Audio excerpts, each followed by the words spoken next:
حدیث نمبر 579 عن انس بن مالک رضی اللہ عنہ ان رسول اللہ صلی اللہ علیہ وآلہ وسلم قال، رسول اللہ صلی اللہ علیہ وآلہ وسلم ارشاد فرماتے ہیں، قال اتیت وفی روایت حداب مررت علی موسیٰ لیلۃ اسری بی،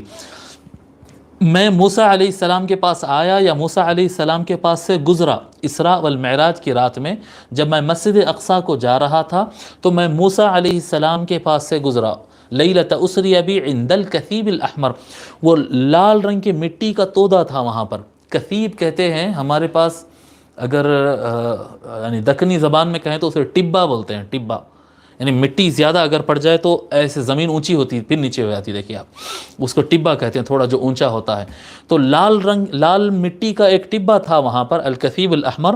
میں نے دیکھا موسیٰ علیہ السلام وہاں پر تھے، وَهُوَ قَائِمٌ يُصَلِّي فِي قَبْرِهِ، وہ حضرت موسیٰ علیہ السلام اپنے قبر میں کھڑے رہ کر صلاۃ پیش کر رہے تھے، اپنی قبر میں ٹھہر کر صلاۃ پڑھ رہے تھے۔ اب یہ لفظ صلاۃ کا، یہ حدیث شریف مکمل ہو گئی، یہ لفظ صلاۃ کی عموماً علماء نے معنی یہی لیے کہ یہ نماز پڑھ رہے تھے، میں نے دیکھا موسیٰ علیہ السلام اپنے قبر میں کھڑے رہ کر نماز پڑھ رہے تھے۔ اور یہاں پر بھی ہم دیکھیں، یہاں پر ابراہیم علیہ السلام صلاۃ پڑھ رہے ہیں، موسیٰ علیہ السلام صلاۃ پڑھ رہے ہیں، عیسیٰ علیہ السلام صلاۃ پڑھ رہے ہیں، یہ مسجد اقصیٰ میں، یہ موسیٰ علیہ السلام لال ٹبے کے پاس جو پڑھ رہے ہیں یہ الگ سے واقعہ ہے، یہ الگ ہے، یہ راستے میں ہے، اور پہنچنے کے بعد وہاں پر تینوں اور دیگر انبیاء بھی جو ہے نظر آئے، سب صلاۃ پڑھ رہے ہیں، ٹھیک ہے۔ تو یہاں پر غور کرنے والی بات یہ ہے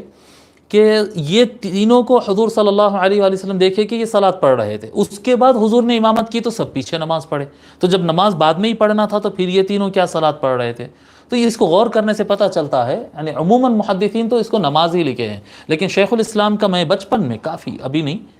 کافی پہلے، ایک 20-25 سال پہلے خطاب سنا تھا، ہاں 20-25 سال ہو گئے،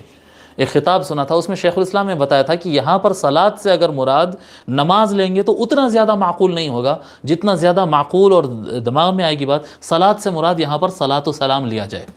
کھڑے ہو کر وہ صلاۃ و سلام کہہ رہے تھے۔ کیوں؟ شیخ الاسلام نے بات بڑی اچھی سمجھائی تھی کہ نمبر ایک،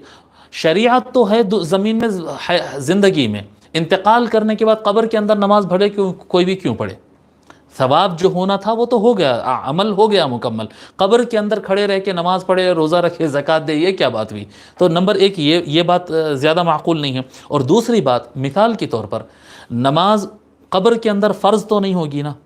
اگر کوئی پڑھ بھی لے، اگر موسیٰ علیہ السلام پڑھنا چاہے اپنی قبر کے اندر نماز، یا کوئی اور نبی یا ولی نماز پڑھنا چاہے تو ٹھیک ہے، تو وہ نماز نفلی ہوگی نا، بندے کی طرف سے ہوگی نا، اللہ کی طرف سے تو فرض نہیں ہوگی۔ اب مثال کے طور پر سمجھو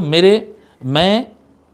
اپنے گھر میں بیٹھا ہوں اور مجھے پتا ہے کہ ٹھیک 8 بجے میرے گھر مہمان پہنچنے والا ہے، اور عین مہمان میرے گھر کو آنے کے ٹائم پہ اگر میں اللہ اکبر کہہ کے نفل رکعت باندھ لوں تو اس کو اچھی نماز کہیں گے یا بد اخلاقی کہیں گے؟